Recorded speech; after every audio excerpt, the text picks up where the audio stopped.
off your lease! 12 SUVs that refuse to die! Number 1 will make you sell tomorrow! And the only thing still rolling is a 20-year-old box on wheels that smells like coffee and dog hair. Stick around. Number 1 on this list will make you sell your brand new lease tomorrow. And I'll prove it with the dent in my own fender. What's up, grease monkeys? Welcome back to the channel, where we beat on iron until it tells the truth.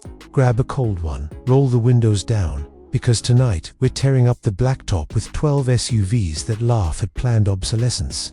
These are the rigs your grandpappy swore by.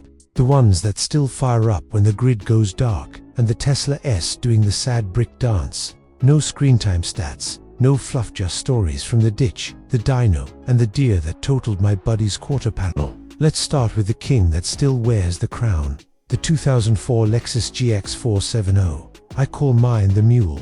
Bought it with 220 on the clock and a fist-sized hole in the exhaust. 3 transcontinental trips later, it's hauling kayaks while the neighbor's 2025 GV80 is on its 3rd battery pack. Secret sauce. That bulletproof 4.7 V8 and a frame so thick you could park a forklift on it. Gas station guys still ask, what year is that new body style? I just grin and keep rolling. Next up, the Chevy Tahoe from the body unframed glory days, 07 to 14. My cousin dragged one behind a motorhome from Anchorage to Key West. Salt, snow, and a teenage driver later, it still idles smoother than my anxiety on Monday morning.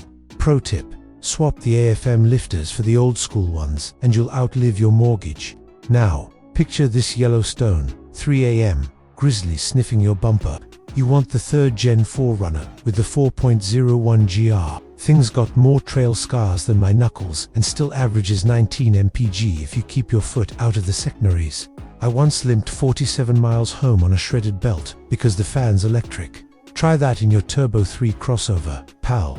Speaking of indestructible, the Stera crowd is nodding hard right now. 2nd gen, V6, manual hubs if you're lucky. Mine's got 380,000 miles and the original clutch. I replaced the radiator with a Koyo, and the frame with prayers still beats every soft roader off the line when the light turns green.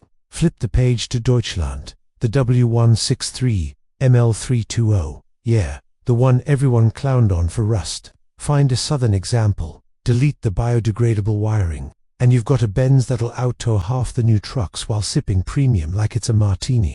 Heated seats still work. My butt's never been happier in February. Land Cruiser. Obvious. Right. Wrong.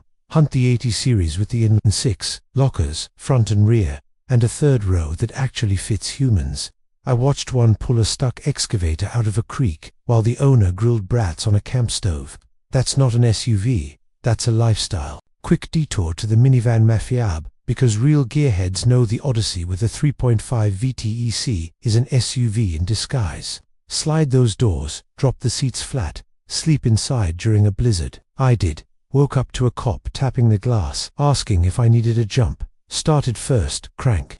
Cop wanted the VIN. Jeep XJ Cherokee, don't laugh. The unibody that refuses to die. I've seen one with 600K still on the original 4.0. Straight 6 sounds like God clearing his throat. Throw snow tires on and it'll climb anything your ego tells you to try. Toyota Sequoia 1st gen. That's the full-size sleeper. Same drivetrain as the Tundra, but you can hide bodies in the back. Kidding. FBI. It's for lumber. Tow rating laughs at 10,000 pounds while the new ones need software updates to find reverse. Ford Excursion with the 7.3 power stroke. Yes. The school bus yellow one. Guy down the street runs waste, veggie oil and still out-accelerates my Mustang at the stoplight. Smells like French fries. Runs like freedom. Nissan Armada pre-2021 before they went all CVT and fragile. That 5.6 endurance motor is basically a Titan in a tuxedo. I hauled a 69 Camaro on a trailer from Denver to Bowling Green. Only casualty. My eardrums from the exhaust note, and the one I promised the grand finale that LL make you question every lease paper you ever signed. The Mercedes G-Wagon 2002 to 2018. Diesel if you can import it. I parked mine beside a brand new electric luxury barge during a power outage. Guess which one got the family to the hospital when the grid blinked?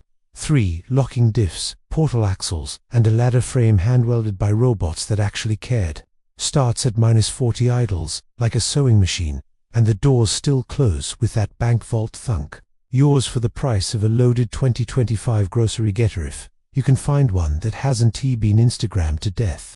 So here's the big thought rattling around my skull at 2 a.m.